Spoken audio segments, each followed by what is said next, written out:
Great. Well, hello and welcome to this Wildfire webinar on cross-market communications and expanding PR programs internationally. I'm Chris King, Managing Director of Wildfire, and I'm joined today by a wonderful international panel spanning representatives from the UK, Spain, the Netherlands, UAE and Poland, who are going to dig into this topic with us and share their advice and expertise. Our goal for this webinar is really just to discuss some of those common mistakes we see tech brands making all the time when they try to scale their PR and comms outside of their home market, and really try to give some tangible best practice advice that people can follow.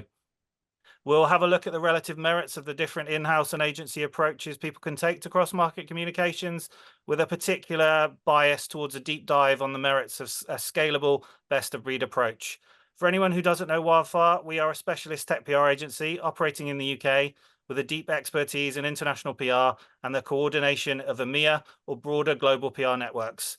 In my 17 years with the agency, I've been heavily involved in a lot of this type of work myself and in building up our international partner ecosystem. Today, Wildfire is a proud and active member of PROI Worldwide, and in a network of 88 independent agencies across 60 countries and 165 cities who collaborate to solve clients' communications problems anywhere in the world. But having been in managing international PR programs for over 20 years ourselves, we've also built up many informal relationships with other great independent agencies and freelancers around the world who we respect and rate highly. On this panel today, we're lucky to have representatives both from the PROI and our non-PROI partners. So to kick things off, I'm going to ask each of you to introduce yourself, your agency, and your experience with international PR. Kiran, let's start with you. Great, thank you. So I'm Kiran Saini-Lewis. I'm one of the account directors at Wildfire. I'm also one of our international experts within the agency, and I work really closely with Chris on our international proposition and services. And managing international PR programs is something that I'm really passionate about. I've built and led a number of our EMEA hub teams for big global brands over the years. And for one particular client, as their lead agency, we built their entire Pan-EMEA network from scratch. And as part of that role, we managed a network of 9 agency partners across the region. So yeah, I'm really looking forward to sharing some of my experiences and learnings in the session today. Perfect. I believe I go next. I'm Ian Saldanha, director at Procreate. We are a boutique B2B tech-focused PR agency based out of the UAE and servicing generally the Middle East and North Africa region. I think in the context of the hub and spoke model that we'll be talking about, Appropriate falls under the spoke side of things. So I'd be interested to share my insight into how an agency like us works with large agencies like Wildfire, which take on the hub model in order to deliver best of breed services to clients with these global ambitions. Peter from Wisse Kommunikatie in the Netherlands. We are servicing the Netherlands, both the Netherlands and the Benelux. I'm with Wisse for 15 years, partner and account director, heading up the tech department and servicing several bigger international brands, also within networks. We are part of actually 2 networks, and we work with independent agencies across the world as well. And we've been working with Wildfire several times within as one of the partners within their EMEA hub. So that's from my end. Hi, I'm Agata Zeman. I'm the Managing Director of 24/7 Communication. We are one of the leading strategic communication agencies in Poland. We basically help organizations, including technology companies, to earn trust needed to drive sustainable change since almost 23 years. And our teams are managing PR, communication, and change projects across the CEE region, both as lead and spoke agencies. And we are independent. However, we partner both with PROI as a network and CCNE network, which specializes in crisis communication. So we intensively share knowledge, best practices, businesses with both of those, with agencies belonging to both of those networks. So I'm happy to share also my point of view on working across the region on different types of projects. Hello, I'm Román. I'm communications manager in Atrevia. Atrevia is an independent agency, but we are present in 15 countries around the globe, mostly in Latin America, Spain, Portugal, and Brussels.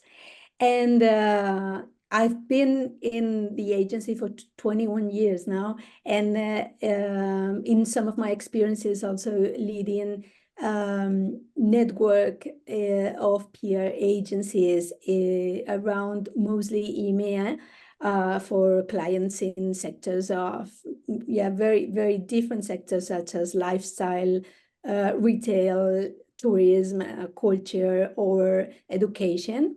And very happy to share thoughts with you colleagues today. Great. Well, thank you everyone and welcome. So first key question for us to dig into then is, what are the common mistakes you see tech brands making when they try to scale their PR and comms outside of their local market? Kiran, do you want to start us off? Yeah, I think over the years, one common mistake that we see quite often is global brands, typically based in the US, thinking that Europe or EMEA is one market, and then trying to replicate the same sort of PR or comms approach across the whole region. As we all know here, EMEA is such a diverse region. There's over 100 different countries, all with different media landscapes, different trends and cultures. So I think clients need to be more mindful of that. And from our experience, we know that a one-size-fits-all model doesn't work when it comes to international PR.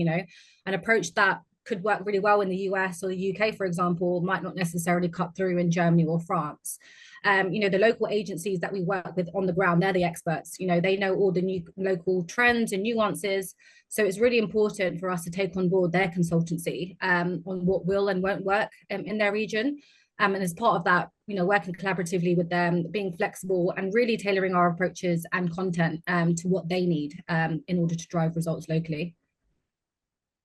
Yeah, I would definitely second Kiran's point, and I think building on that, I think a lot of the companies, especially the US-based ones, what they tend to do is forget just how important their people are, their local people are to these programs. It is well and good to trust an agency, and absolutely, agencies like Procreate are here to assist you and guide you with that. But if we are to get local insight, if we're going to understand your business and how it's succeeding and what those pain points are, we need to be in constant collaboration. And I understand, many of these teams here in smaller regions are, very nimble, and they've got sales as their top priority. But PR is always in service of sales. It's always in service of marketing. So if we're not having regular catch-ups, if we're not understanding what those pain points are, why their message is not resonating with clients, we're not going to be able to localize, that corporate messaging. And then, simply putting out a campaign that worked well in America is not necessarily going to translate to Saudi Arabia, for example. Yeah. I'm sorry to tap on what you've just said. I think that this local factor is something of a very, of a huge importance that might actually help or even create barriers for its acceptance, right? So we really need to advise to start with, I would say, typical traditional market research exercise, exploring the behavioral aspects of consumers in the new market before actually kicking off with the communication.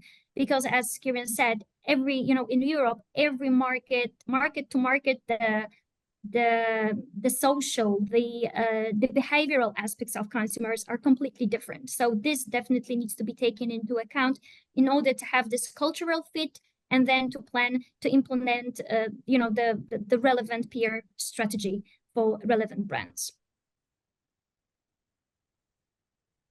Yeah, and to tap into that, it's for the Netherlands, for example, people tend to think that we all speak English, so it would be fine to just send out releases in English, but it's an extra burden for the guys on the other side, on the journalist side. They need to translate it, they interpret things the way they shouldn't interpret it maybe, so that's why we always advise to do stuff in English, although we all do understand and read English. And together with that, we as an agency, for example, do the translations for content ourselves instead of working with translation agencies. Because Dutch is not a very easy language to just translate. You cannot just translate it and send it out or distribute.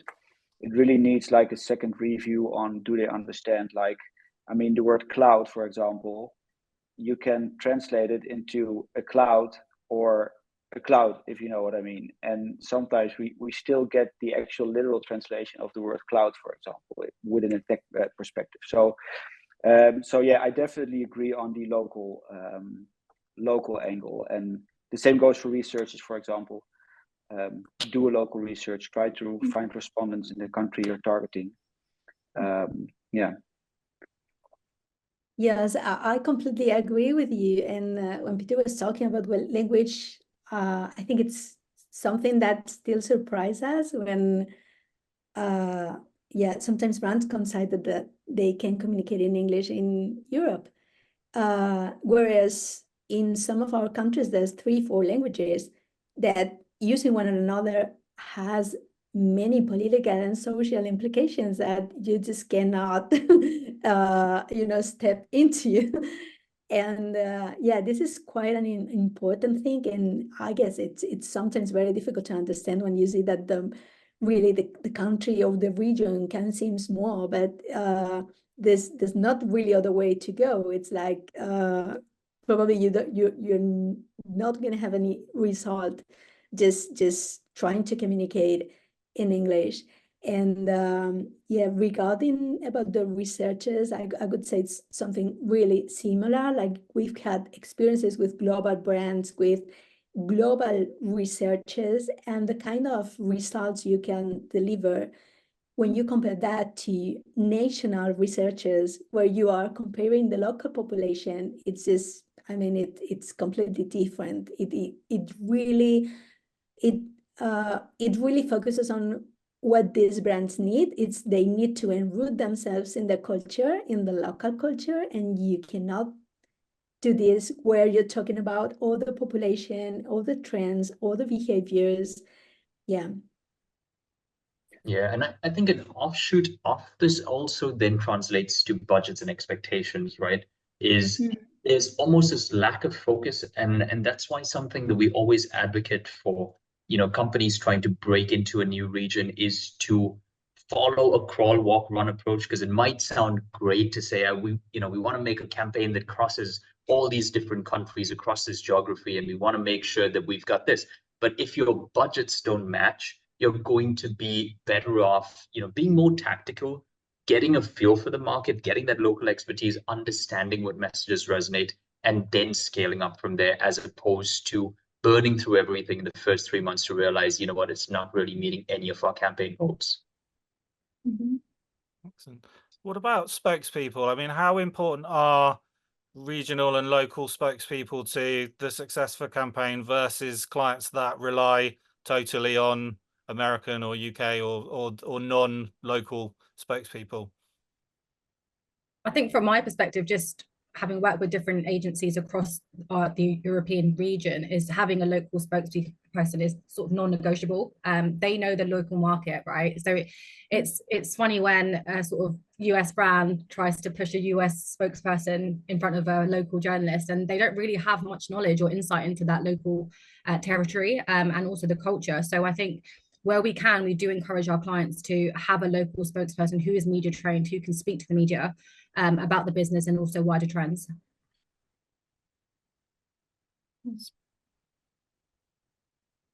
And how do you handle kind of media training and things like that with those local spokespeople? Actually, funny enough, in our experience, that's something that's largely overlooked, and it's generally our clients will do that once a year, or when a new spokespersons come on board, they'll have a session.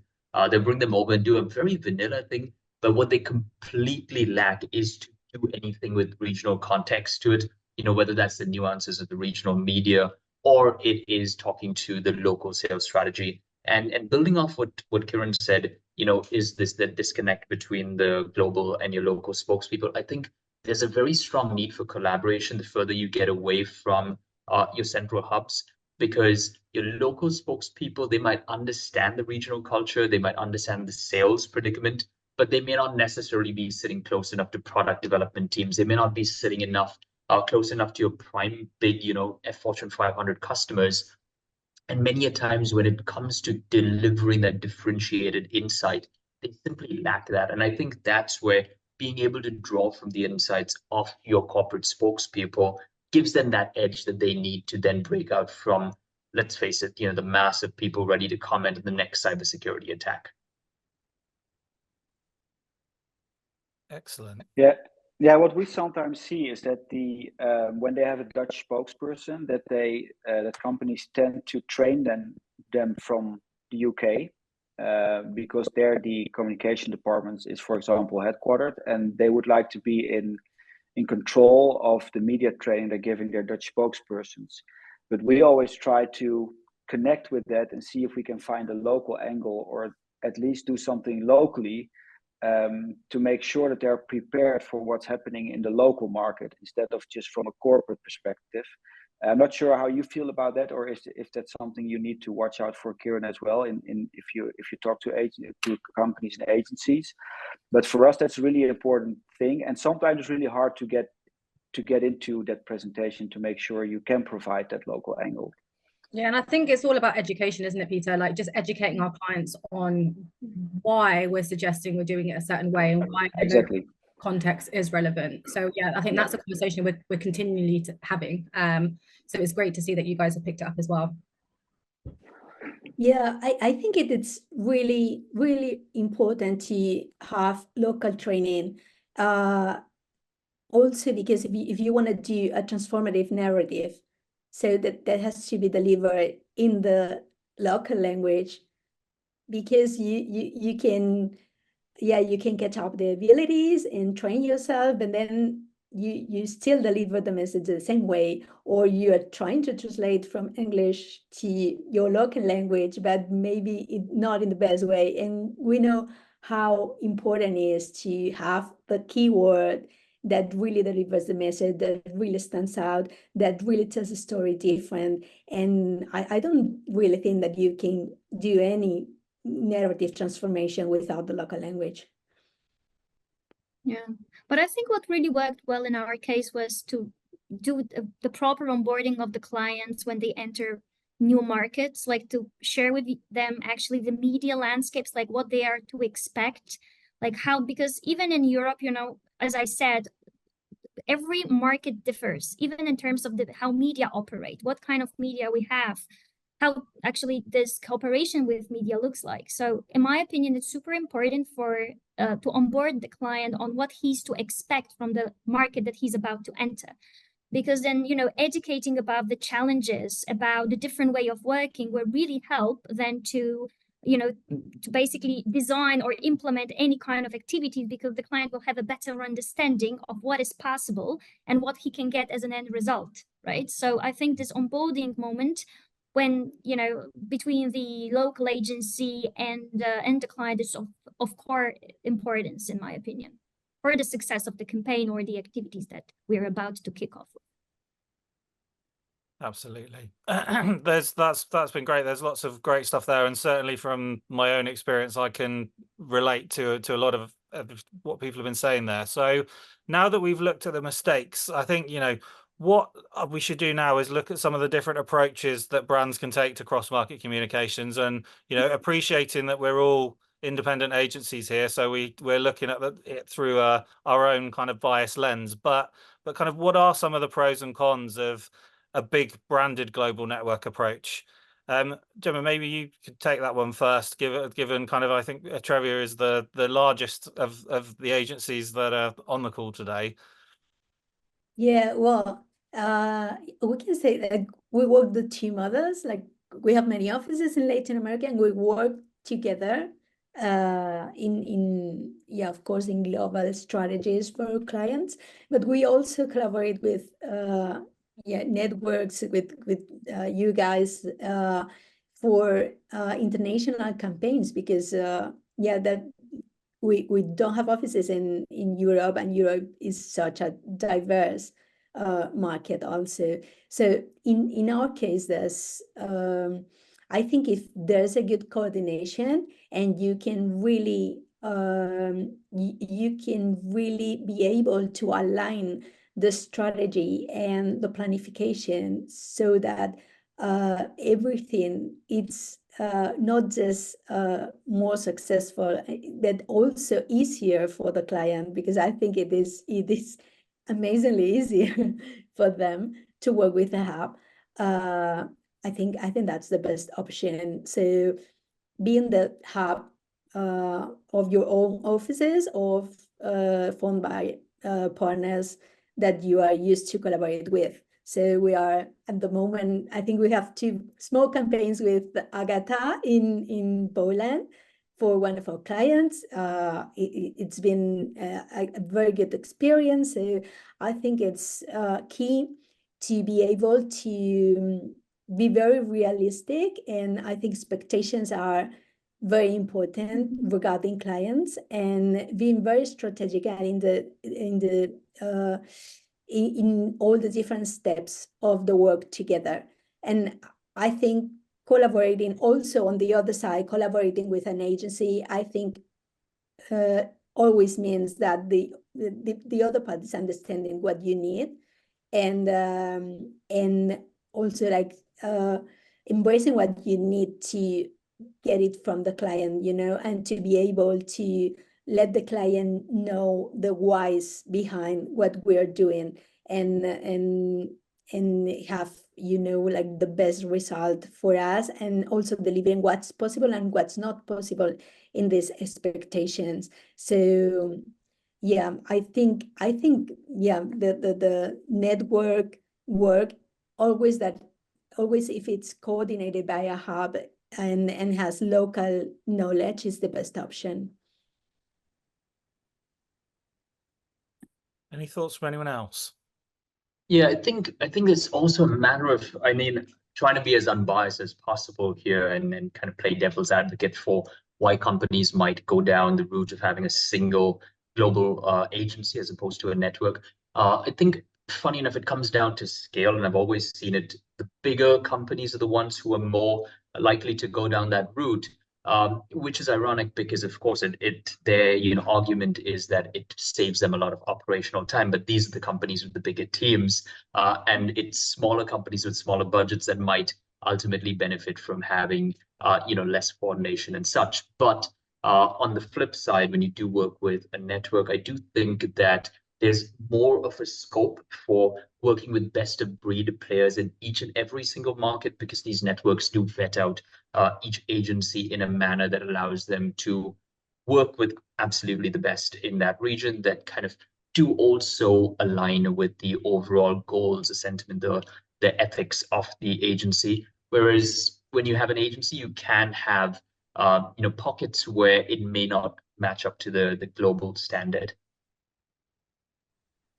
And I think with the sort of big global networks, when it comes to, we've all been in a situation where a certain region or a team on the ground might not be performing as well as the client had hoped for, and sometimes when you're within that global agency, it's harder for clients to then make changes if they need to. Whereas with our best of breed approach that we always advocate as an agency, we've got more flexibility to cherry pick the right agencies based on the client's brief and needs. So I think that flexibility message is really important, and something that the global networks don't really offer as much. And what about the kind of the PROI, for example, an independent branded network? What would you describe as the key value of that network to a client? I can kick off. I think, first of all, having a lot of options to present to clients in terms of if they want to break into a new market. We've got a lot of close relationships with our PROI partners who we've worked with on multiple clients. We, as part of the PROI, we have like 2 annual conferences where we're, always meeting up, exchanging ideas, and that can then sometimes breathe fresh insights and ideas into our sort of client accounts as well. So I think having those sort of wider networks is a positive, and I think as an agency, we've learned a lot from our partners within that network itself.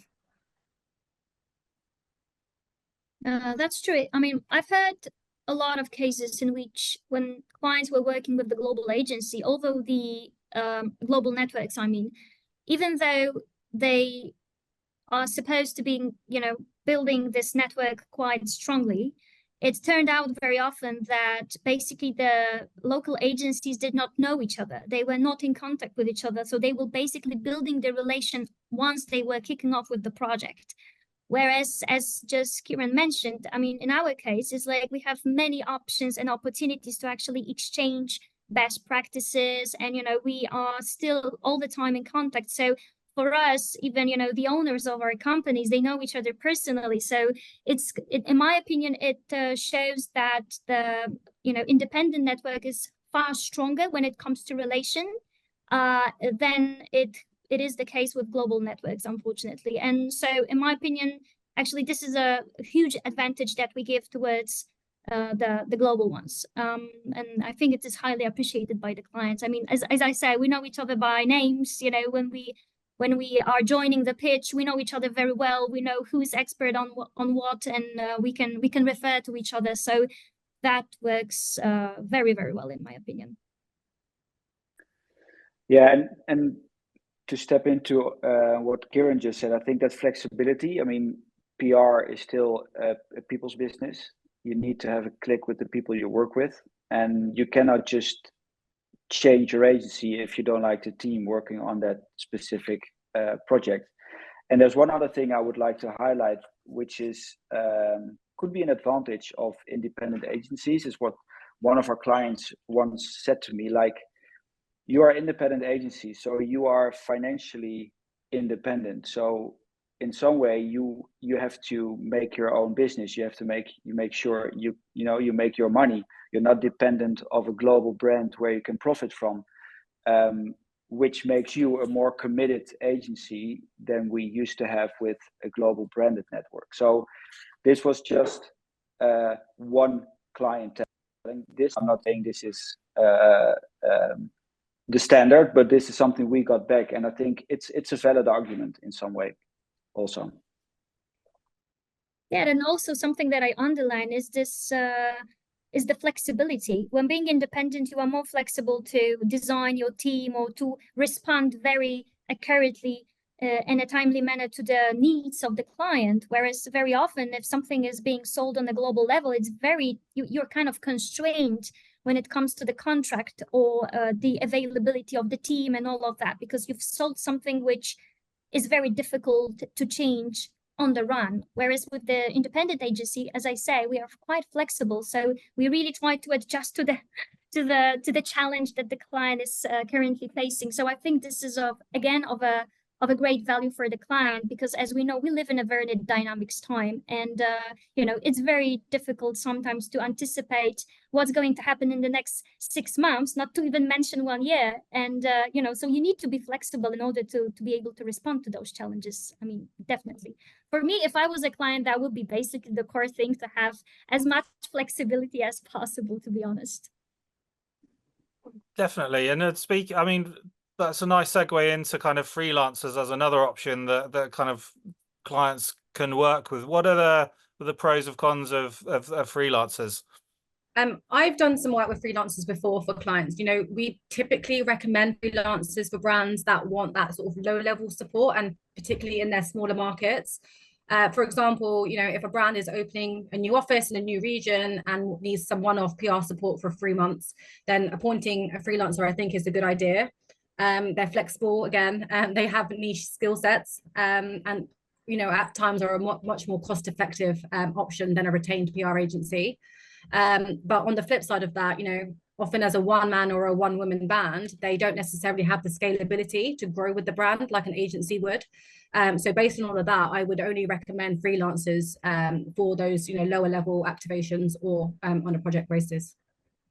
I think the point that I would add to that as well is brand, right? I think many of us independent agencies, and I would say this as well for the global agencies, they've got a brand to protect, both in region and outside, whereas freelancers, it's more, your individual, and yeah, absolutely, you may be known, but I think it's easier to have a project go, sideways and then still be able to bury that and talk to the next potential client without that being, marring your record. But us independent agencies, bigger agencies, I think, those things, word gets around a lot quicker, and therefore you're more committed to clients and delivering that. So the niche skill sets, absolutely, for smaller projects, they are the way to go, I would think, especially when budgets are the constraint.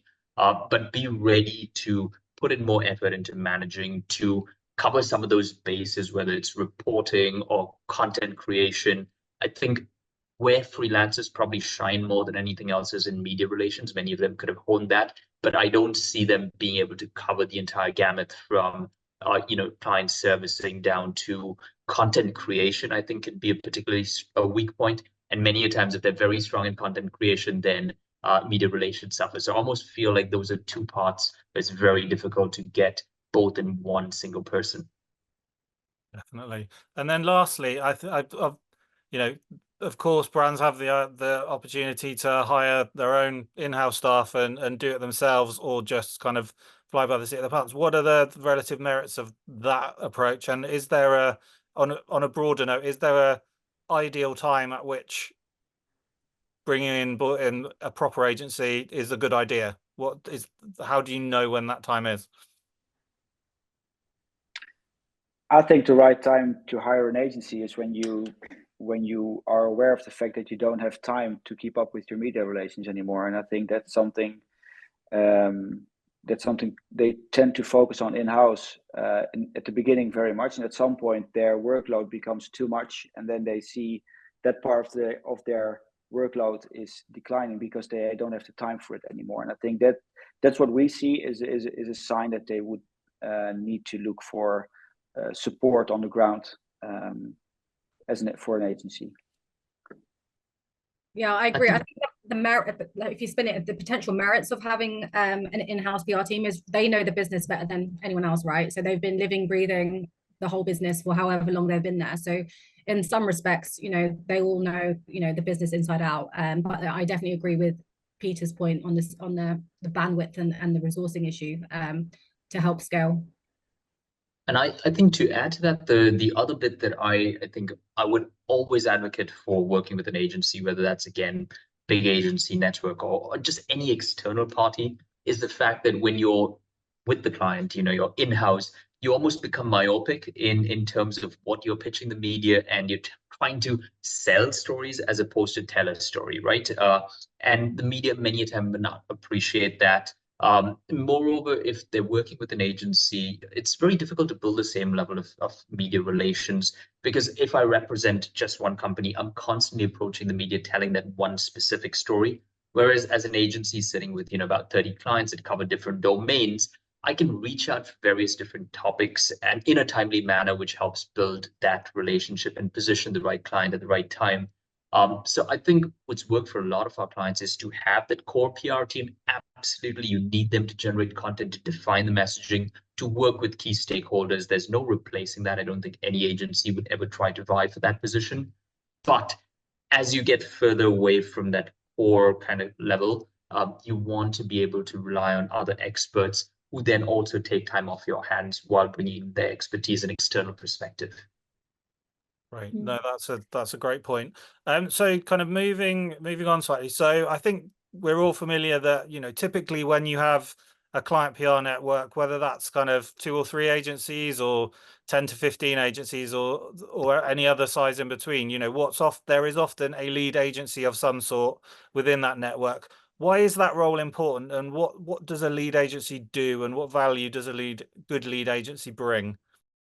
I was going to say, I think it is really key. So the work of the lead agency, because it really has to build like a strong network that can work together, that can like use the time to do what they're best at, and just see how to help the client better. So I think one of the biggest advantages to work with a network of agencies is that the client sometimes doesn't have the time or the effort to just being able to be available for a lot of countries and different agencies and different cultures, understand all that, and then work with all that. So that's really what the lead agency has to really work with,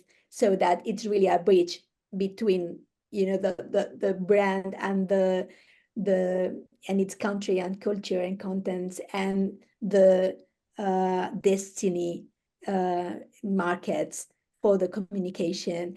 And it really has to be like very strategic, very, very organized, and really have like a very good level of communication with the client so that it can, you know, deliver what the agency needs, but also, and I think that's very, very important, being able to tell their results and to tell the success, how the client's going to understand it. Because yeah, sometimes, you know, we communicate in different languages, like professionally. I'm not speaking about even the language, but we work with people in sales, we work with people in marketing, and sometimes in small countries you can have PR partner agencies that just work on PR, for example, and they just give, you know, audiences results. And I think a big part of the work of the leading agency also it's making seem the really like let's shine the work that everyone is doing. Yeah, I think just add to that as well. Sorry, Ian. Did I just cut you off? Please, please go ahead. Yeah, I just wanted to quickly add that, you know, similar to what Gema was saying, you know, the lead agency has a lot of responsibilities. I think, you know, those obviously will vary based on what the client wants and of course their budget. So in our role as a lead agency, we've done everything from, you know, simple day-to-day coordination and reporting all the way through to the sort of media planning, managing those strategic campaigns, creating the messaging and the content. And I think the benefit of having a lead agency in that sense is, you know, a lot of the initial thinking and the strategic planning is centralized. So then the regional agencies on the ground, they can focus on, you know, the execution and generating those important results locally. So yeah, that's how I kind of see those sort of responsibilities fitting. Yeah, I would add to the fact that, you know, at the end of the day, we're in the business of trust, and you want to work with partners that you trust. If you're a client that's trying to reach out to 20 different markets and try and vet out 20 different vendors, it's going to be near impossible for you to get each one of those 20 correct. But if you can find one lead agency that already has worked across, say, 20 markets, has already vetted out, has already worked to find and test the right partners, then you can go with confidence working with that one and knowing that their stamp of approval essentially means that you're getting best of breed, actual best of breed providers. And I think that's a critical first step in getting any PR campaign to run smoothly and effectively. Well, and I guess to top on that is like, you know, with every leader, I mean, being a leader means that you actually set the tone of cooperation with the client, in my opinion. So the lead agency has a very, you know, important role, because it's not only to prioritize the projects, the implementation, the work of the spoke agencies, but the growth of the client. So having a longer perspective on how to build this long-term relation with the client, well-being of the entire team, because now the lead agency does not only takes care of its own team, but also of the, you know, local agency, so that everybody feels comfortable in executing the work. The client feels comfortable with working with everybody. So maintaining this relation with the client is also core responsibility of the lead agencies. And I guess that these lead agencies, they do realize how important that is, and they take that responsibility on them. So I think it's even better for the client, because he doesn't have to worry so much about whether he has the trusted partners. Well, he knows, because the lead agency takes good care of that and makes sure that, yes, he has the best partners he can get in this cooperation. Definitely. Without naming and shaming any brands or anything, does anyone have any kind of stories or examples of bad lead agencies or kind of situations that they've been in that, yeah, that kind of shine the spotlight on when this is done poorly? Well, I'm not gonna. Sorry, Ian, go ahead. Okay, so no, Peter, please. I think I made a track record now for myself of interjecting, but please. Well, no, I'm not going to name and shame, of course, but I think if you look at as just mentioned, the core responsibilities of a lead agency, I think responsiveness to their bespoke agencies is key. And we had the experience with an agency where it took for just normal request, it sometimes took more than 24 hours to get a response. And, you know, for us as an agency, being dependent on a lead agency delivering content, assets, you know, all kinds of stuff, it's really important that you get a response within, well, at least 2-3 hours, just at least a message saying, you know, we've seen we're on it. And so I think responsiveness in this respect is key to the agencies you work with in this case. And that's where we had some bad experiences.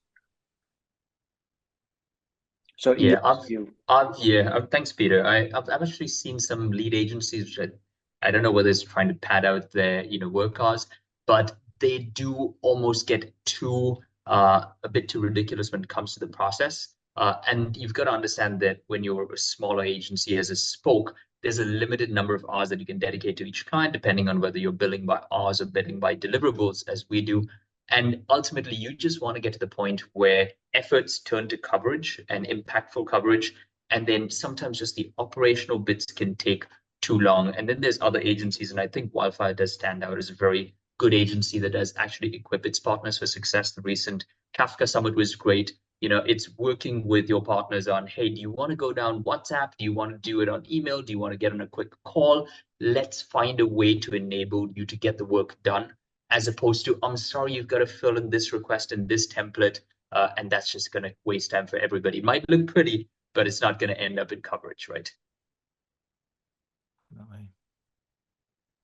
And I think reporting is really important, obviously, because we need to showcase results back to the business. But I think streamlining that as easily as possible, and, you know, making sure that our agencies are spending the time focusing on pitching and getting the results and the things that the clients actually care about, rather than, you know, on the reporting side as much.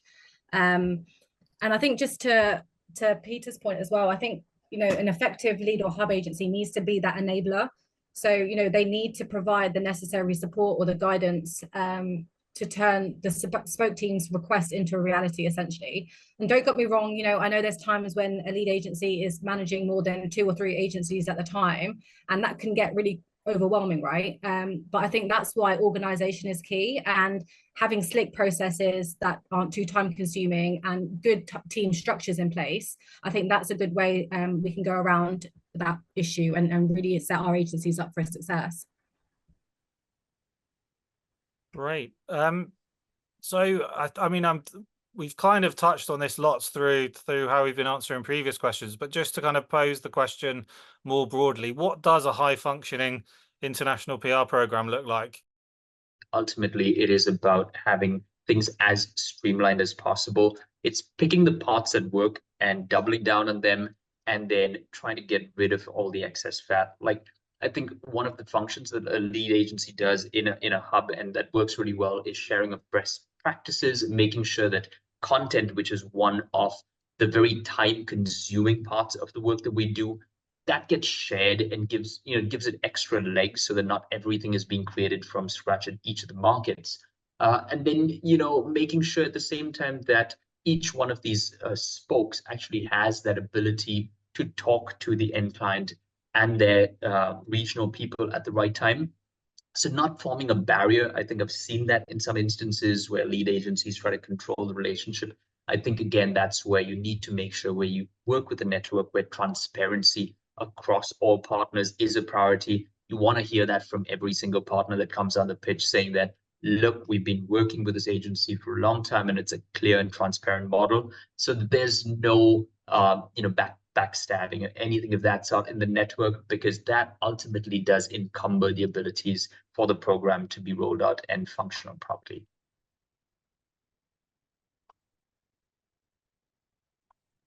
Yeah, so it's, as we talk, I mean, it's a lot about trust, right? When you are working with the local agency, I mean, the lead agency, and you know, it's going to work well as long as it is built on trust.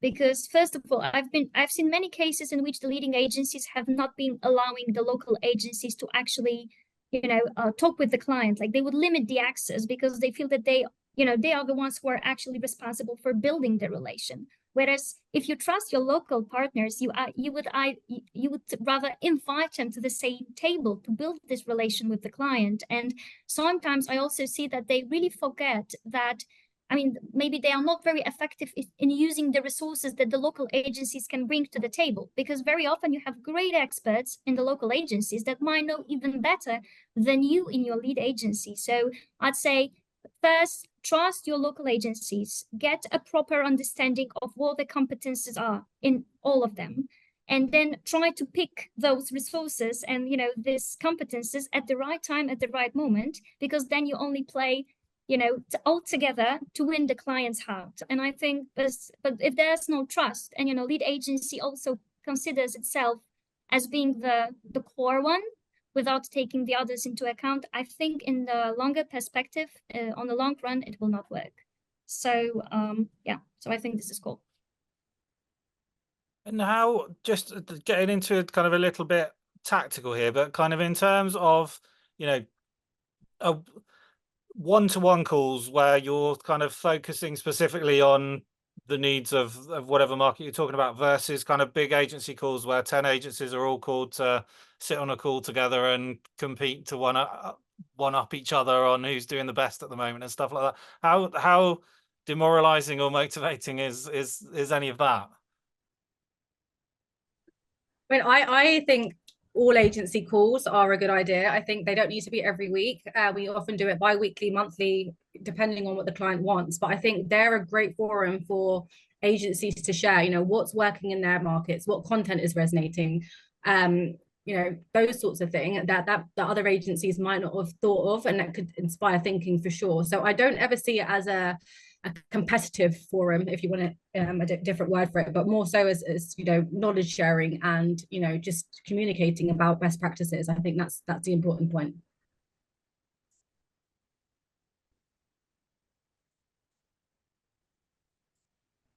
Cool. Yeah, I agree with Corinne, and I think they are also like very engaging for our own teams.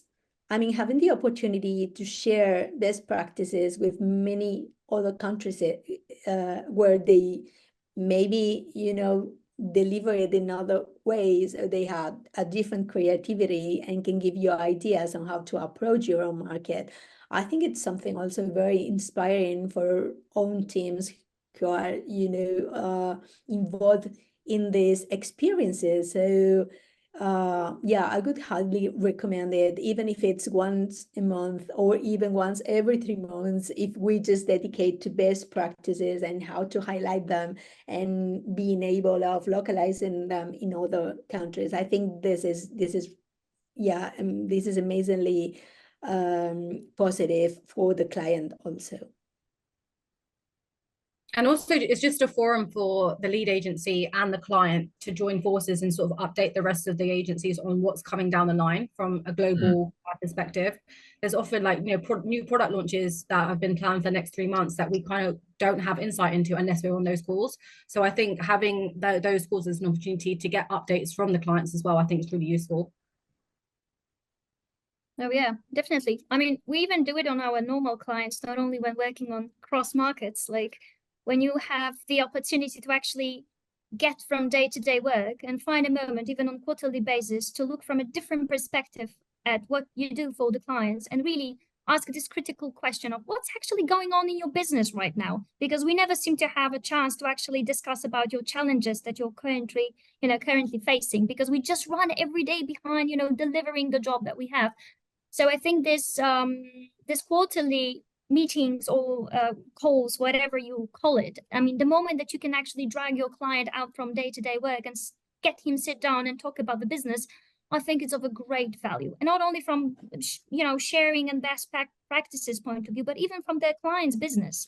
Because as you, Kiran, said, so many things can happen in the quarter that we are not aware of, and that can have big impact on the realization of the strategy that we have just, you know, approved with the client where we were kicking off with the communication, that it may turn out that it's not, some things are not relevant anymore. And then, you know, we show to the client that we actually look strategically on the things that we deliver, because, you know, just even by asking this critical question, we already show, listen, we need to make few adjustments here because things seems not to be working according to our plan.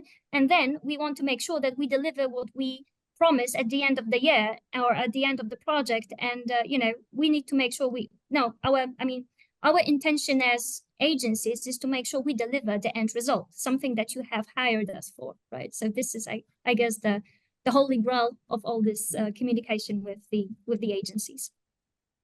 Definitely. Just Chris, one more thing to add on this is the all agency call is also a really good way to get some bonding between the agencies, because what you see a lot is when people share ideas, the agency after the call, they connect with each other, even the team members who might not even know each other, although they're in the same network, that you get some crossover in knowledge, experience sharing. And I think that's the best way to get better results for clients, if agencies on their own start to share experiences outside of the agency call, but to increase the result of their work. So for that, I think an agency call is an excellent tool. Yeah, and I think in terms of tools, like there's now more options as well. It's not just the all agency call once a month that happens in a more real-time ongoing fashion. You've got Slack, for example, that's highly popular, and that allows all agencies to keep tabs on who's producing what content and how they can potentially use a pitch that was used in one market into another. So yeah, I think there's enough tools out there right now for collaboration, and ultimately that's what it comes down to, right? The purpose of an all agency call is collaboration and to make sure that best practices permeate all regions. Brilliant. Excellent. Thank you for that, everyone. Last real question then is just around how you measure the value, both of an agency network in its entirety, but I think also the value of the lead agency in particular, because I think, when you're looking at the spokes that are media facing and are generating coverage, etc., those are easy things to measure and see a return on investment. Typically, that hub team isn't media facing. They're doing a lot of orchestrating behind the scenes and making everything work, but the raw metrics around coverage don't exist for them. So any thoughts on measuring value of an agency network and the lead agency? What we've done before is doing annual 360 reviews with both the clients, relevant stakeholders on the client side, but also the spoke agency partners that we're working with, and really getting direct feedback from them to understand how we as a lead agency are performing, what has been the most impactful piece of content or something that we've delivered in the last year, what are the things that we can do to improve, and really taking on that feedback, and then we can sort of pivot our approach and strategy for the following year. So that's something that's worked really well. And then secondly to that, I think doing a share of voice analysis amongst obviously the client's key competitors. So essentially, if the lead agency is doing their job well and effectively and enabling the spoke teams on the ground, then naturally the share of voice, should be increasing year on year. So those are two sort of things that we are sort of looking at from a measurement point of view. No, I think not on a technical level, but more, I think the results of the spoke agencies speak for how the lead agency do their job. I think that's really, of course, it's all about share of voice, coverage, but it's also about if you as a lead agency can make your spoke agencies perform, that's what it's all about. And I think we've seen some examples where with bad lead agencies, the performance of the spoke agencies were really bad as well. So I think that's not maybe a technical level where you can measure, but I think it's in general you can for a company to see if you work with the right lead agency in this case. I think also since we were speaking before, Peter, we were speaking about when to hire an agency. So usually there's also like a more logistical, practical approach that they need someone to do the job that they cannot do. So because they have many markets to address, and they cannot multiply themselves, so they cannot hire teams to do all that as specifically as it needs to be done. So I think if the results are good and you are able to do the job to prove that you just address those markets without engaging the local person and the person from the headquarters absolutely on that, just sparing their time as much as possible. That's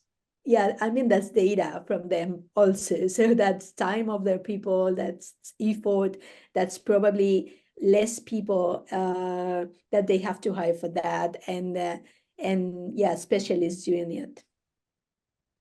Yeah, I think perhaps probably more intangible, but friction and frustration would be two metrics that you maybe want to take into account. Let's stop things here, and I think that's about all we have time for today.